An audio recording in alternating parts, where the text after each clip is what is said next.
بقالنا كام يوم شايفين اللي بيحصل على السوشيال ميديا بين المصريين والسعوديين تحديدا يعني. لدرجة ان الموضوع دخل بان في كتاب كبار من الطرفين هنا وهنا، وكل واحد بيقول للتاني من اللي قلبك يحبك والكلام المنقي.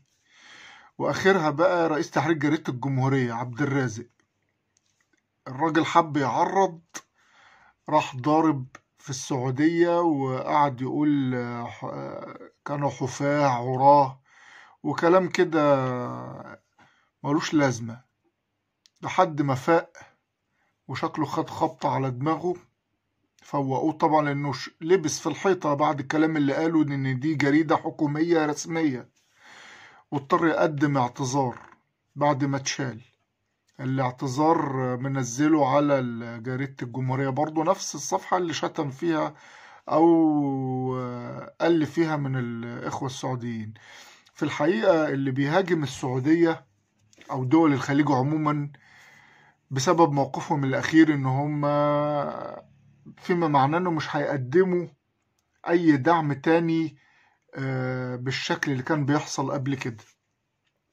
في الحقيقة الناس دي عندها حق، وهم مش مجبرين إن هم يقدموا لك دعم، هم ما خلفوناش ونسونا. كل دولة شعبها أولى بأموالها وفلوسها والدعم ده، يعني هم أولى يوجهوا الفلوس اللي بيدفعوها دي لدعم دولتهم لشعبهم، يعني ما تقدرش تلوم أي حد.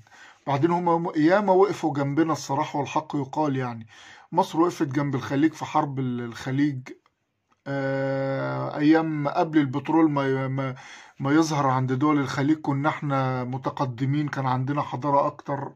دلوقتي الأوضاع اختلفت، ده ما يقلش من حد. احنا ساعدنا واشتغلنا وبنينا وعلمنا وعالجنا، لكن كله بمقابل.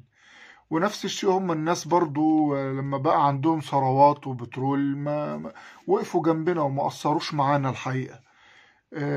كون ان هم عايزين يحطوا شروط للدعم ده، فلان محدش بيدعم حد على طول مجانا، وخصوصا كمان لان ما بيحصلش اي تغيير، ما فيش حد بيقعد يساعد حد وتفضل حالك زي ما انت. ما انا مش هفضل اساعدك للابد، انا مفروض بساعدك عشان تقدر تنهض وتقف على رجلك وخلاص تعتمد على نفسك، لكن مش هساعدك الى ما لا نهاية.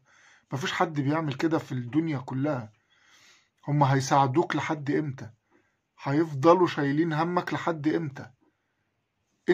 انت اللي مهما ساعدوك ومهما ادوك مش قادر تتحرك ومش قادر تطلع، ما فيش فايدة. ايا كان الاسباب لده ايه بقى، مش ما هم ملهمش دعوة بيها، هم ساعدوا ووقفوا كتير.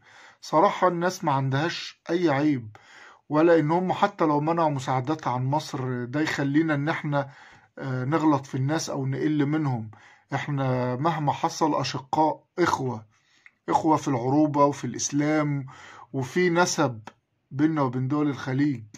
فعيب قوي الكلام اللي بيحصل، سواء على مستوى الافراد او حتى مفكرين او ادباء او اي حد إن كان موجه او مأجور. ما تخلوش يحصل فتنة وناس هي اللي بتزرع الفتنة دي في النص. الناس ما قصروش معانا الحقيقة، ولو حتى منعوا المساعدات خالص فهم ده ما يخليهمش ان هم خاينين او هم غدارين او اي كلام من ده. بالعكس، يعني احنا اللي ما قدرناش نستفيد بمساعدتهم لينا، وضعنا زي ما هم، فطبيعي لازم خلاص كل واحد ليه حد. مش هفضل اديك على طول وانت بتاخد وبس.